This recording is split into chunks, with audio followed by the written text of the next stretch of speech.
Hello. Oh, gorgeous. Hi, how are you? I'm good. Your hair looks so yummy Oh, down. thanks. Look, we got the memo. Are you in like an eggplanty aubergine It's purple or is that burgundy? it's burgundy. Oh, we're Is in the yours same is yours zone. eggplant? I say eggplant. Yeah, Yeah. it's good to see you. It's good to see you and to be seen. How are you Yeah. doing? I'm, so we did a little check-in on Monday. Hmm, I would say I'm doing okay. And also I'm noticing that 2 days after my personal retreat, I want to be back in retreat.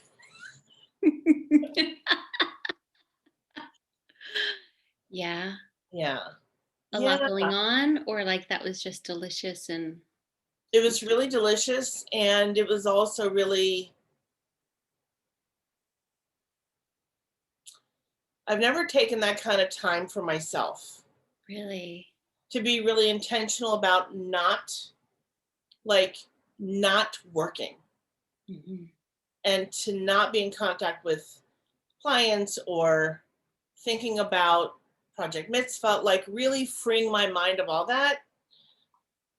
Because it takes a few days to kind of regulate to get into that space, into that energy.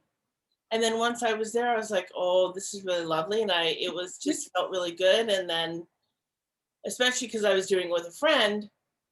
And, um, and then Monday when we meditated on, well, so you and I met earlier in the day and then we meditated later in the day. And we were both like, oh, we're feeling a little sad about that it's ending. Um, yeah, yeah, Mm. yeah. But we've decided to um, we're committing to doing this like a 3 or 4 day Mhm. every month. Wow. Oh, I love it. Yeah, and then every 6 months, no more than 6 months, do another 6 or 7 day. Yeah, and I'm hearing that the gifting yourself that time, like the me treat of it, was one piece, and then the length being even more um, impactful.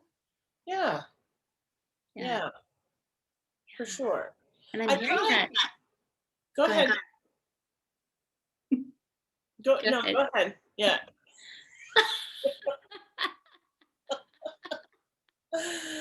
Oh, I'm just hearing that it's not just getting away for a day, right? Which a lot of us can do, but it was that it took time to sink in. yeah, yeah. And like the mental energy Yeah. it takes to get there to just sort of like, oh, I'm not actually working and I'm really kind of relaxed. Like I feel Mhm. more relaxed today than I did yesterday. And every day that I was in it, I felt even more I felt more joy just being with myself. Mm. Yeah. Yeah. Mm. I would equate it with, when people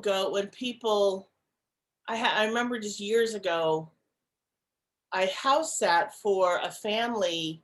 They would go, I don't know, somewhere in New England, maybe the I think the vineyard. They would go to the vineyard every year.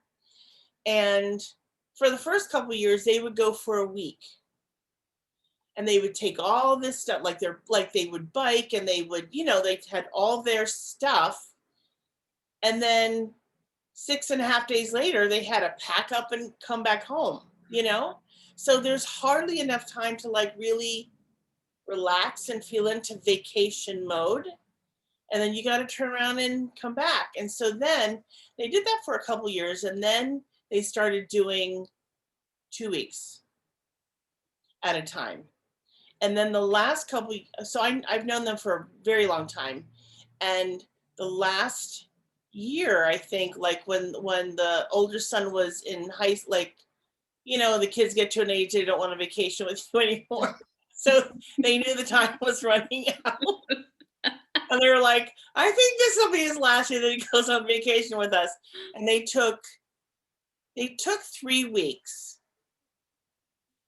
And so they had a few days at home, like, so they took a full 3 weeks, and they had a few days at home getting ready and all that kind of stuff. And then they came home, and then they had like 2 or 3 days to kind of like settle back home. Because I think oftentimes after travel, I I know me, like I want some downtime, especially if I've been traveling. Yeah. Even if it's a vacation, travel takes a lot out of you. It just does. Yeah. Love that. I love that they had the self-awareness to keep extending, Yeah. right? And I'm hearing this kind of across the board. I had a conversation with a friend who has been doing since the pandemic, like 20 minutes every morning meditation, witnessed meditation with his friends. And he had a day where they did 30 minutes and he went somewhere else completely that he Oh, doesn't get to in 20. So I'm hearing this in multiple ways, yeah. the vacation, the retreat, the meditation. And he's like, yeah, I don't sink in enough in 20, but 10 more minutes and the return, Right. right? Yeah. Huh.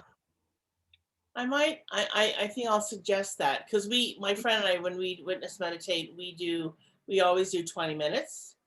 Yep. Yeah. I can only imagine what else might come up and with additional time. Yeah. And Richard and I, the same thing. If we meditate, it's somewhere between at the least 12, but a comfortable place is 20. And it's like, who knows what happens in those next 10 minutes, but I'd sure like to find out. Yeah. Yeah, that could be really rich. Yeah. Hmm. So what's been happening in your world for the last 2 days, day and a half? Well, I had this wonderful conversation with a former client of mine. I'm doing sort of calling them like market research calls, but really they're relationships, connecting to former clients, seeing how they're doing, and then really asking them to reflect back to me what I did that supported them, why they came to coaching, what made them choose me, like just these questions to see myself a little more. To me, it's like, oh, this is just how I roll. This is Yeah. my Wednesday. I had to look and see what day it is. Um, right? I just want to be in the feels and have these deep, authentic conversations. And for someone else, it might be the first time they're having authentic conversations with anybody. And yeah, I was just so grateful because every single client I've spoken to is thriving, is doing really well, and they attribute some of that, if not a lot of that, to our work together. And frankly, their work, like them doing the honest work in our alliance. Um, so it's just been. I woke up this morning just grateful and really like, oh, okay, this is helping people, and I want to do more of that. So it's just a really sweet Mm, realization with every call. Like, you know, one client was like, I don't think I'd even have seen this new partner, like seen them, because my point of attraction was so toxic. right.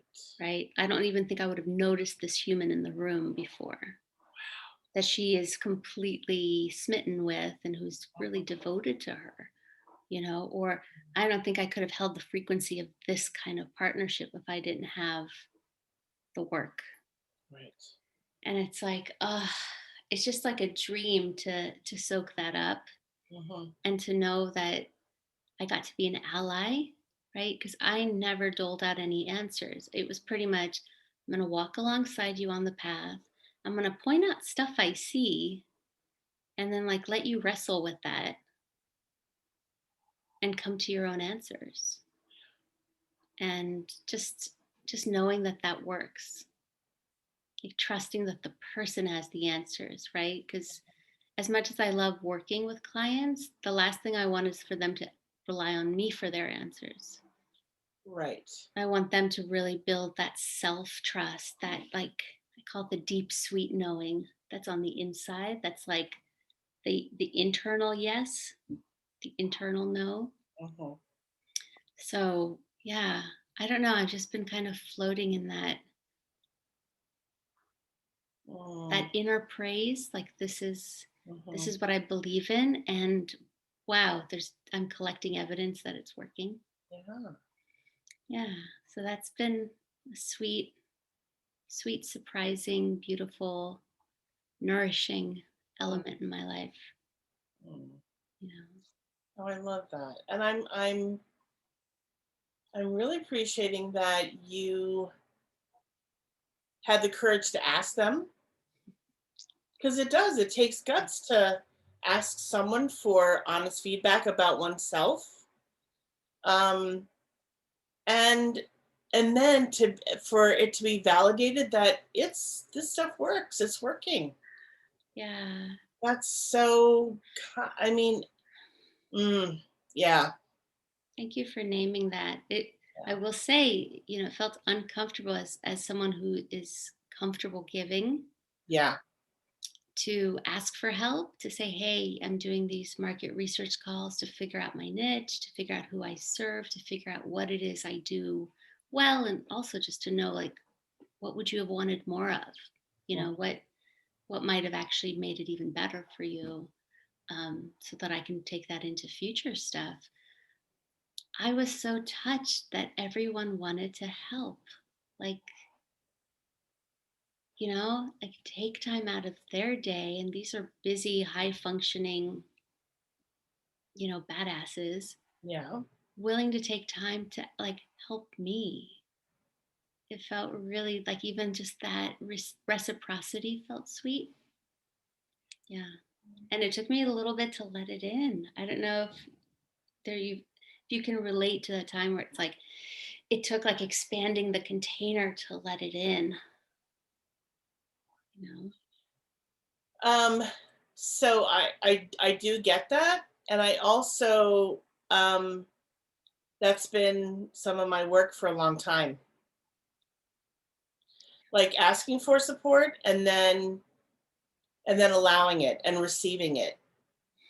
And what I will say about that is I'm part of I think I've talked a little bit about I'm part of a personal growth community, pretty much based here in Philadelphia, and we used to have workshops 3 or 4 times a year, but since last year we have since 2019 we haven't had one. I Yeah. think the last one we had was in November of 2019. We had none last year, and I don't know that we're going to have any this year. But anyway, so it's a 3.5 day workshop, and I'm not going to go into the details. What I will say though is that the the overarching theme is um, creating one's life in so many words. And then there's the underlying thread throughout the weekend Yeah. is support, Mhm. because the truth of the matter is none of us on this earth can do anything really well by ourselves. Like The really, lovely illusion we have. Yeah. the love the illusion that we think we can, and often it's modeled that way. We're like, I can do this. I mean, I grew up with a mother who literally would not ask for help, like to set the table, sure, but would not ask a friend for. I mean, it was really so I've had to unlearn Mm. a lot of that behavior, and I really have learned to ask for support or help or whatever. Um, and the more I do it, the easier it gets, you know? Um, and I also am aware that I wouldn't want anyone in my life who would not, who would only be on the end of being the helper. Yes, I agree. I know I didn't articulate that very well, but I know you get the gist. Because here's the thing, when one person does all of the asking and the other person does the giving, and the reciprocity is not happening, there's a trust that's lost. Tell me more. So when I'm asking for support or help, I'm being vulnerable. Mm, And if the other person that I'm asking that of is only in the place of giving that to me or supporting me with it and never does any of the asking, there's an imbalance. yeah, there's not the mutual intimacy. There is no mutual intimacy. There can't be. And so I'm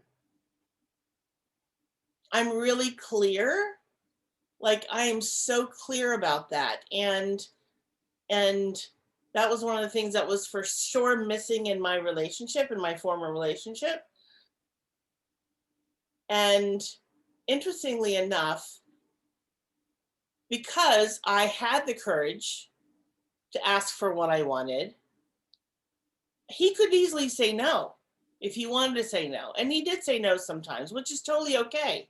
Yeah. Like that's part of the vulnerability. The person on the receiving end can say yes or no. They can respond however they want to. He made the choice to never ask for support and assumed that people would just show up and do it. He just had this assumption and Unspoken expectations. unspoken expectations. And that is it has failure stamped all over it. It's a disaster. And so and often he would use that, my ability to ask for what I wanted, he would use that against me. Like if we were in conflict, he would bring that up and I was just like,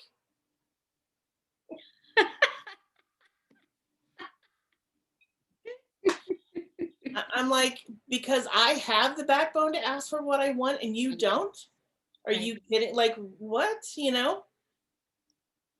Okay. So anyway, but this is what it creates. Creates a codependent relationship, right? Which to me, this works when this is the parent, this is the child. It is a one up, one down, parent And the child. Yep. one way direction of giving is to the child. But Yep. this is essentially codependency in adults. Yeah. And this is mutuality, right? Right. And I want to just sort of reflect back this piece. I think it's really important for anyone watching this that we, when we don't expose ourselves in our close relationships and avoid the intimacy, we're actually creating inauthentic relationships Hmm. where we're not being trustworthy. That's sort of what I'm getting. Yeah. Yeah. Yeah. Right. And that if, this is the light shadow of you asking for your needs, right? Like, here's someone who doesn't know how to do that or is repressing that, whatever. Like, we don't know the story.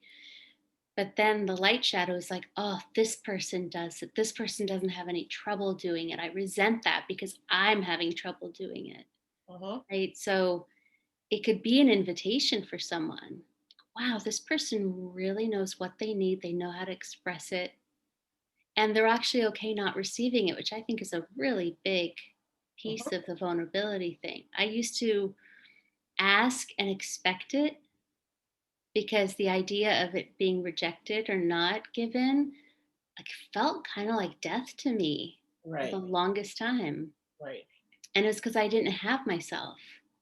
Right. I didn't have that kickstand that went like, hey, I'm gonna lean in and ask you. And if you're too stressed or too whatever to give it, like I can lean back on my kickstand and give something to myself. Uh-huh. Do you know what I mean? So to me, it was like I have to get it from that person. Right. So it made it like an all or nothing illusion. Yeah. Um, but you're making a really good point about mutuality and reciprocity and trust Yeah. in close relationships. That's where the bonds are built when we're vulnerable with each other. Absolutely. It's yeah, absolutely. Yeah. Yeah. Mm. Mm, So important. yeah, So important in any sort of relationship. Yeah. yeah. So I thought about you because I was watching this interview. So there's this couple that I've been following for several years now, and um they have a couple of show things that they do online. All their whole business is online. And they have this one show, it's called Couple Things. And they interview another couple. And this couple that I was just watching before we signed on, and this couple that they were interviewing have been together for 15 years. And the couple that was interviewing, I think they've been together for 4.5, 5 years. Anyway, and and the 15-year marriage couple was talking about how they've really had, I mean, in 15 years you kind of work things out and you figure things out and all that kind of stuff. And they were saying that the husband is one to run towards conflict. This is before they both were in couples counseling and all this kind of stuff, and she would run the other direction. Yeah. And I was like, oh my god, that just sounds so, it's so common, it's Yes. so familiar and it's so common. And then um and then she said, because he did grief and emotions and um and really hard feeling kind of stuff really well, I had to go to therapy to learn how to be in relationship with him, to be in a Wow. relationship with all that, because he has this capacity to hold so much. And I was just like, wow. I mean, it was, and I'm not even finished with the conversation, so I'm looking forward to Oh, listening to the wow. rest. But it was so, and I was like, oh my god, yeah. Will Like you please send for me the the link? Because I'd love to even put it within our like this video for people. yeah, for sure. I will, yeah, definitely we want to add that. We want to link that in. And I was just like, how great is it that one partner who's, I don't want to say clearly he's done more work than she has, but he just has a different experience. And Mm. because she wants to understand his experience better, and to have more intimacy, so that I was like, "Oh my god, that's what people it's what people need to do. Like humans you know, That to makes me have so to have real happy. connection and real intimacy, so important. Yeah, so Well, and important. that's like stepping up and stepping into like partnership with someone. I think Yeah, I love that you're saying, some of us experience life differently and with more capacity, and like there's no right or wrong or moralistic, right. better or worse. Um, but I think I'm feeling into the times I have been told I'm too much by partners specifically, and kind of, for what it's worth, believing it with my Mhm, own insecurities in tow, mhm. and only looking back in hindsight and being like, wait a minute, like that was your capacity issues. No blame, just like a clear seeing that, like this woman, what a great testament of love to say, I'm going to up level versus you're too much. Right. I think a lot of people hear Yeah, when someone is not willing to have that growth mindset, right. or I'm going to also hold like where that's not a value for them.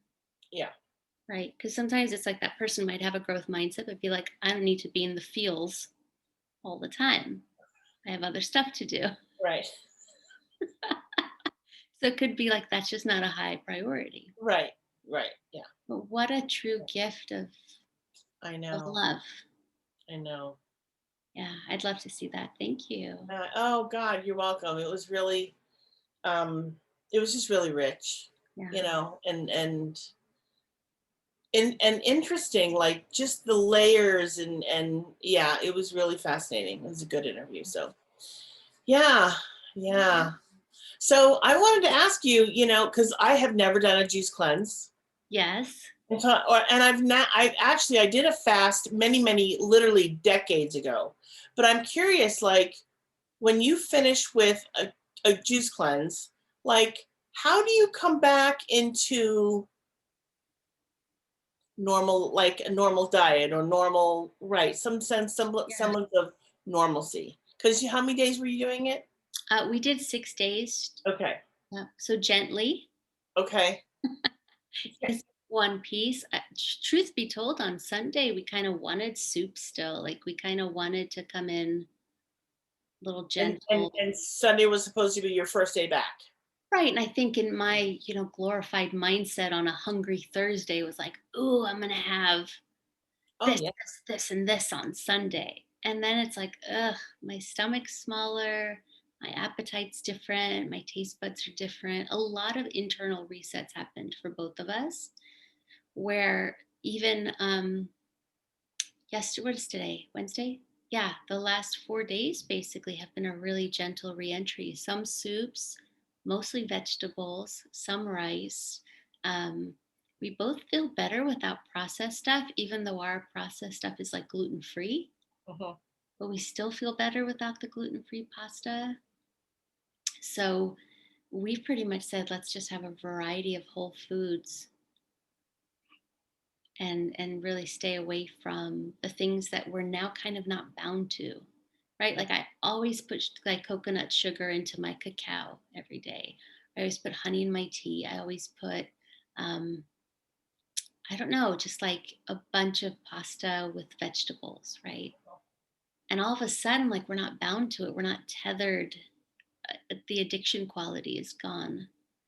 So it's like, oh cool, I'm not going to reintroduce those things. Right. Right. Yeah. So I'd say slow. It's not a 1 day thing. It's like trusting the body. Hmm. Um, I think the 2 of the days, like we just wanted sort of like soft boiled eggs with some vegetables. So we weren't trying to just like go right back into how we used to eat, right? It's like Yeah. our bodies kind of cringed at that prospect. So it was interesting. I will say though, this is my coming back to this was not on our liquid diet. I bet it was not. Right. Yeah. Yeah. I'm cheersing you. I don't know if you have anything. Well, I'm drinking water. I don't even know where my thermos. Anyway, I'm drinking water. Um, yeah. Is Yeah, that it wine? was Is that white wine? um bourbon. Mm. I thought it was a little dark for white wine. Looks more like amber. Yeah.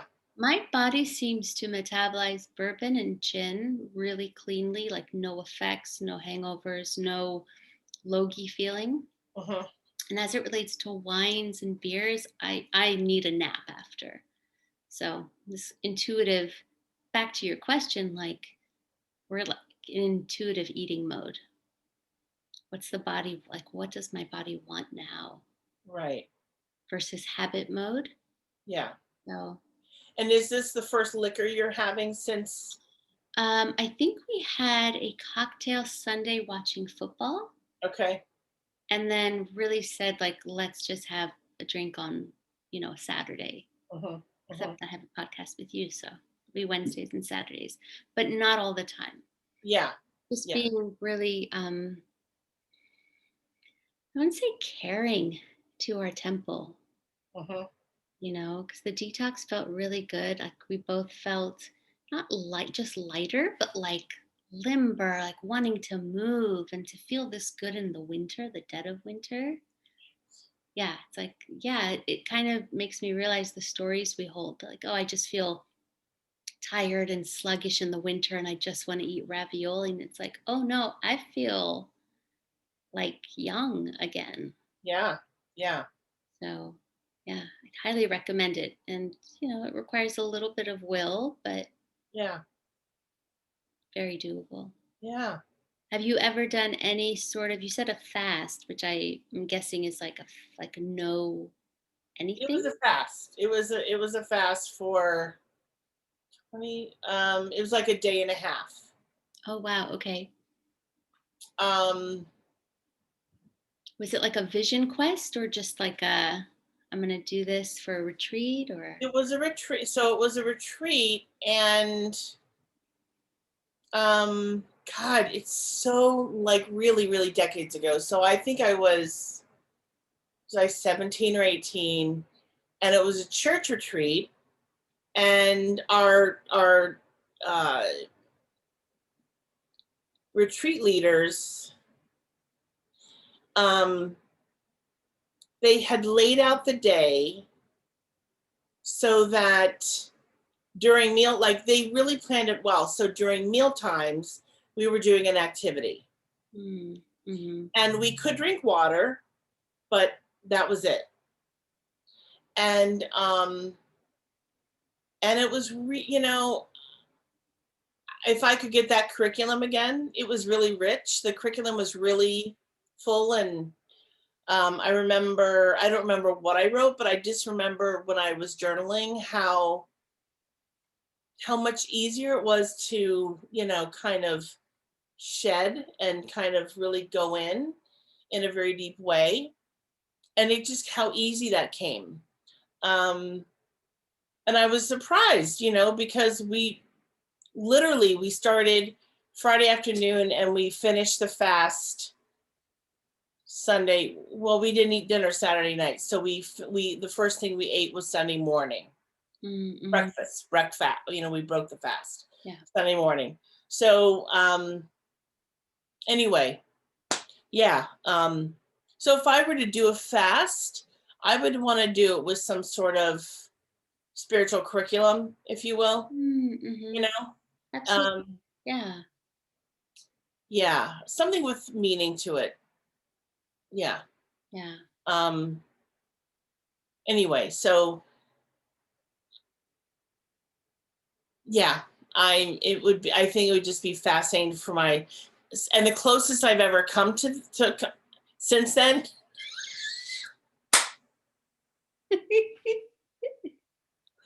I had a colonoscopy. Oh God, it was awful. God, was I 45? Yeah, so 12 years ago, 13, 12 years ago. Um, yeah, I had a colonoscopy.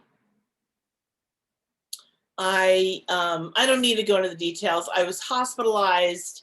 We couldn't figure out, there was just a lot going on, and everything was coming back inconclusive. And so, kind of as a last resort, they were like, let's do a colonoscopy. Yeah. Have you ever done one? Not yet. I think it's on the horizon, but not yet. Yeah, I would put it off as long as possible. Oh my God. I'm telling you, the prep is it's horrendous. Oh, is it It's the not, like I want to call it like the drink that you have to have a bunch of the barium or whatever it is now oh, these days? Yeah. yes. It's like a gallon and a half. I think I've my father's done it and I've been like, somehow at home when he's like, this is all he's drinking for the whole day kind of a thing. Yeah. Yeah. It's not fun. I commend you on the fasting though, because I think fasting messes with my head a little. Like Mm, I'm really kind of mhm. thinking about food, where this was like juice, soups, tea, and protein shakes. So I could always feel nourished, Yeah. but still give my digestive system time to release toxins instead of breaking down fibers, right? Right. That the goal for me was like if you let your body not have to um, break down fibers in food for even 48 hours, it starts to do the work of releasing toxins and helping the liver. And it has other things it wants to do Right. if it can. So, but I think of like in the Muslim faith, which my family, at least my grandparents adhered to with the month of Ramadan. Yeah. Like I was always like, like that's intense, especially in this culture where like you are still going to work. You are still, I think in Afghanistan, from what my parents said, it's like everyone went home 2 hours for a nap at lunchtime, or like the whole country Yeah. is doing Yeah. it.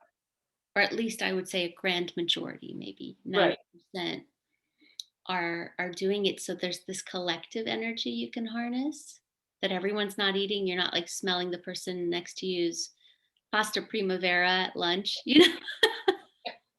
Right. Yeah. Yeah. Yeah. So it's different. It I'm is. curious because you mentioned church. I was wondering if you ever did like the Lent kind of stuff. I know that's Catholic, so maybe that doesn't fit, but Well, like we the, celebrated Lent too, but not like, I think in the Catholic religion, they they surrender, they give up something for Lent, Mhm, right? mhm, We never like that was not part of our faith. Um, although I do remember, in my later years, like, in my 20s and 30s, yeah. um, I would, I remember wanting to be more intentional about certain things in my life. Mm, mhm, Not giving up something that wasn't what I was, I was like, but I want to be more intentional about this or more intentional about that. That was kind of where my focus was. And because I thought 40 days, what is 40, like 40 days, who can't do something for 40 days? Um, because it's really doable. I love your conviction. It's like, what's the big deal here?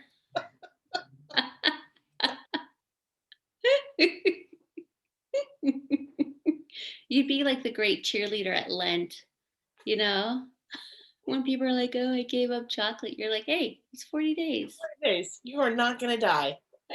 You're not going to die. Embrace the suck. Like it's fine." Yeah. Oh my gosh. Yeah. Yeah. Yeah. I love that. I had a friend who was devoutly Catholic, and I think Lent got on my radar because of her. And she gave up things like chocolate or masturbation. I was like, pass. Like, I don't get that. Yeah. Um, and I used it as a time, again, harnessing the collective energy. Mhm. It feels easier to follow that flow. One year I gave up blame for 40 days, even if it was internal chatter Yeah. about somebody, which would be often be it more than it would be outward, Mhm. of just like not doing that. And one year I think I gave up like sort of the self blame, the self agitating, right? So I used it as a time to practice a spiritual muscle, if you will, an attitudinal muscle, as Marianne Williamson used to say, Mhm. and I loved that part of it, Yeah. but I wasn't like, oh, I'm going to give up meat, or I'm going to like, it Yeah. felt more like, what's the thing that's sort of my nemesis right now in terms Mhm. of my own behavior? Mhm. So, Yeah. yeah, I dig it from that perspective. Mhm. That sounds a lot more productive to me, you know? Yeah.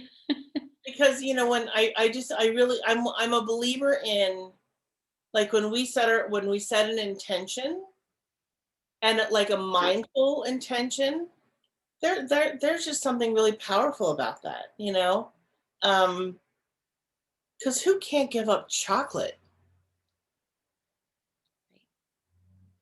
And I have to say, like, I'm thinking to myself, I'm like, when was the last time I had chocolate? I don't even know. I really don't know. Like, I'm not I mean, I love chocolate, but I'm not like, Yeah. I have to have chocolate. I know some people are, um but that's fascinating. Yeah, I love that idea of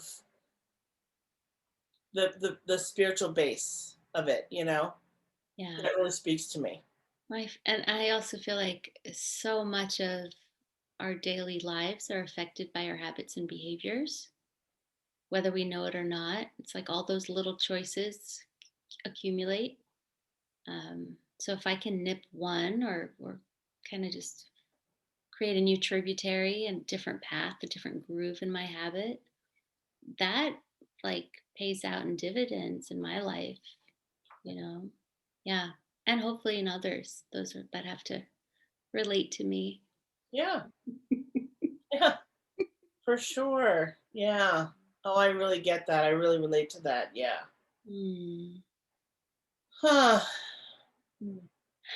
I have to thank you. Last time we spoke, and you shared a little bit more about spirit guides and ways to connect, Oh, and sort of affirmed sort of some of this kind of, I'll call it like ethereal, floaty feelings I get about like my shaman spiritual guide or whatever.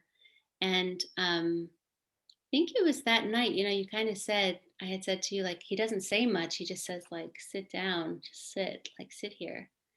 And I did that, being like, okay, this feels like I'm doing nothing, right? Like there's no wisdom being showered over me or anything. And I had a really deep, like, grief release, like, really, really deep.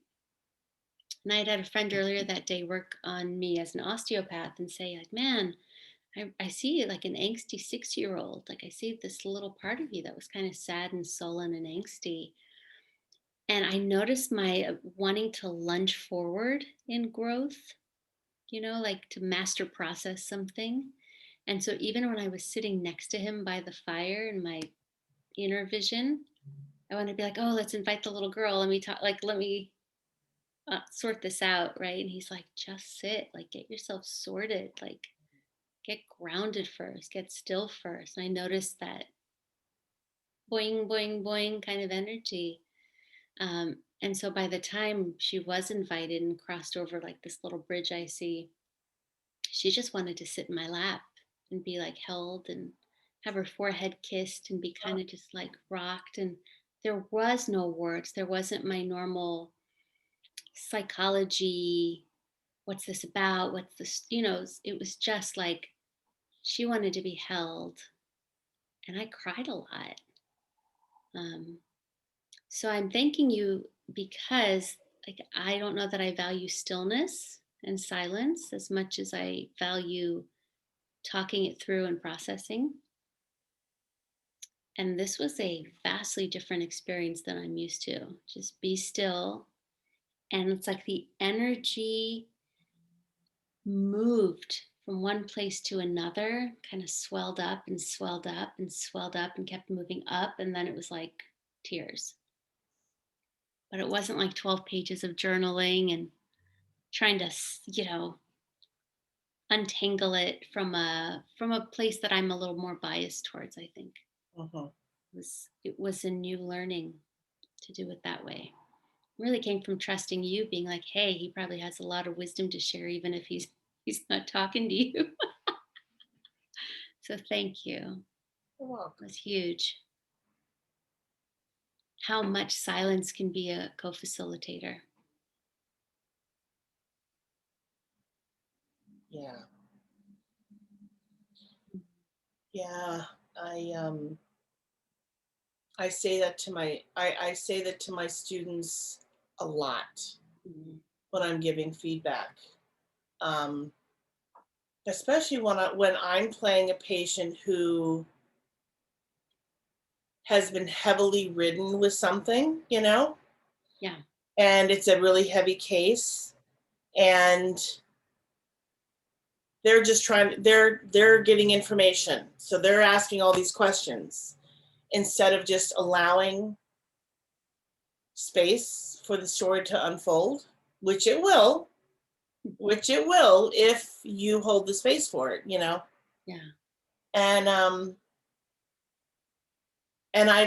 not speaking for you. I will say for most people, silence is scary. Awkward. It's so awkward. It's scary because we're like, what do I do? What do I do with this? There's nothing to do with it Yeah. except to allow it, like to be with it, right? Because it's really golden. Like when I think about silence, I'm like, oh, I can breathe. Like I can breathe. This feels okay. uh, Um, anyway, and I'm saying this just because I'm thank you for sharing that with me, and I'm so glad that you got out of that little tiny little tidbit. What you got out of that is priceless. It's huge. Yeah. Oh my God.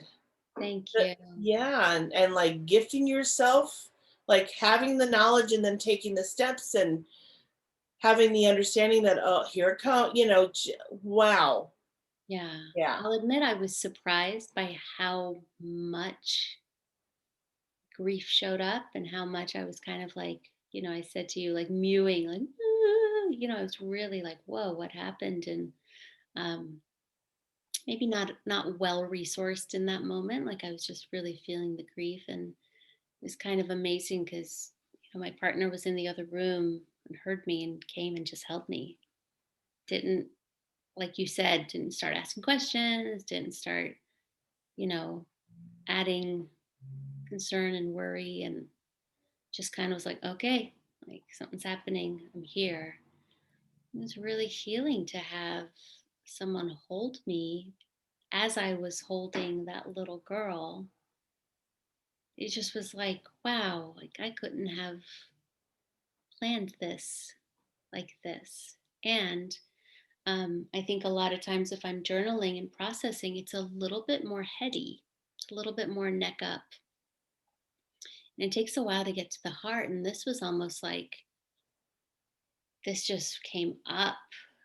So I'm fascinated. I'm curious, you know, to explore that more Yeah. and to really break this, bust this myth in my head that there's nothing happening in the silence. You know. Mm.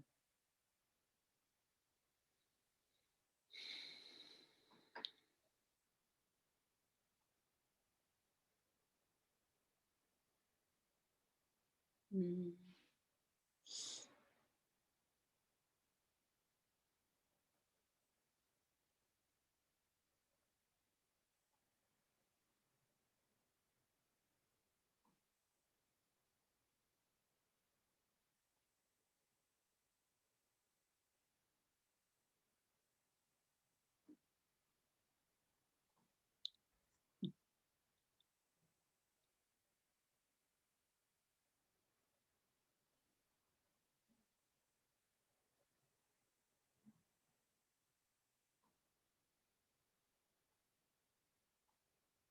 Mm.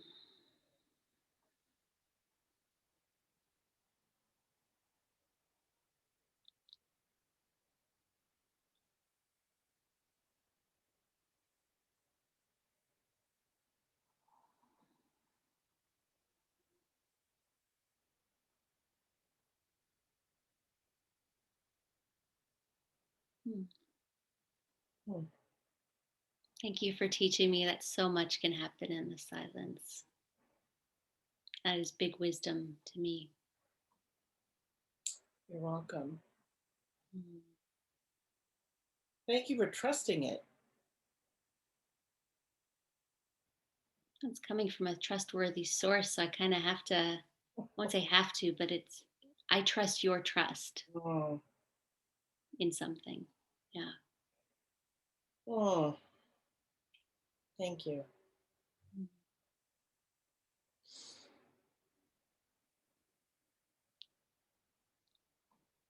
This feels intimate. I'm noticing I'm practicing this muscle, but it's like, whoo. Yeah, for sure.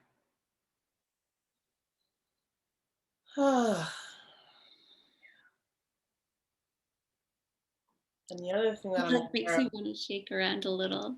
It's like giddy energy of like, okay. yeah.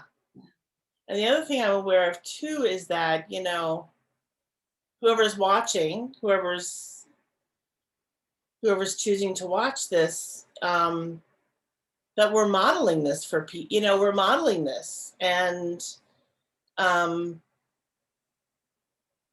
I can only speak for myself and say, to me, that's really important, Yes. you and I are modeling this for people. Um, and as awkward as silence can feel, it's like, I think last week I talked about in between the lines a little bit, I use that metaphor for something else, but there's so much that happens or can happen if you allow it to happen in the silence. Yeah. Hmm. Has me thinking about like silence feeling awkward and filling it being a way to avoid intimacy or fearing that depth of intimacy with someone, Hmm. right? And then just our culture where it's like, oh, I should know what I'm going to say next or look like I know, where to go from here conversationally. Right. And that's another layer of intimacy, like not knowing, right? And being okay with not knowing. I'm like, wow, talk about deep. That's another layer of depth there, another layer of intimacy. So, um, and most people are really uncomfortable Yeah. with it, because it's not the most comfortable thing. No. And Yeah. yet I think even when I think of the people, the clients I work with, like it is what they're craving, it's what they're yearning for. But there's a whole lot of self regulating that needs to happen to receive the thing you say you want because it's super confronting, you know? Yeah. It's a bit of a trust walk. It's 100%. It's 100% a trust walk. It is. Yeah. Yeah. And it starts here. Because if I can't trust myself in my own silence and in my own space, then I can't trust anyone else to come into my space and for me to feel okay with that. You Mm, know? mm-hmm. Ooh, wow, Heidi, where'd that come from? I do not know. I love you.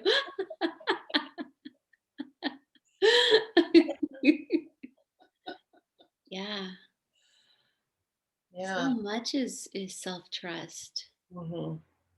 Yeah. Do I trust myself to have my back? Do I trust myself to express my needs? Do I trust myself to be okay if they're not met? Like all Right. the things we've talked about, there's like backbone in that. Yeah. Mm, Yeah. yeah. Love it. Mm, mm. Is there anything fun and zany you'd like to be seen in? I know sometimes you like to end with a fun Ah, and zany question or apparatus. an apparatus. Oh my goodness. Uh,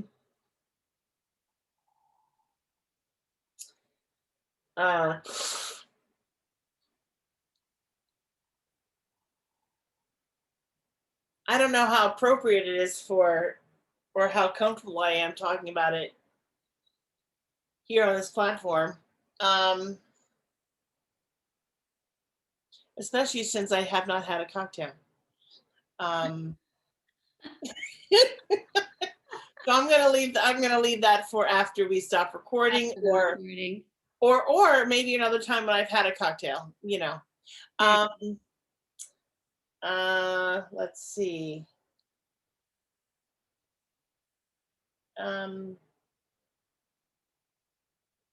Oh my, okay. So I don't even know what category this fits into, but I'm so excited. So I've been purging a lot, a lot, a lot, a lot. Okay. So one of my goals for the personal retreat was to purge even more. Yeah. And then also, do some kind of do some mental purging. And I didn't really know what that meant for me. I was just like, it came, during a meditation, it came and I'm like, okay, I don't know what that is, but okay, I'm open to it. Um, and I was so pleasantly surprised at so what it meant for me was just a different level of discernment. Mm. Yeah. And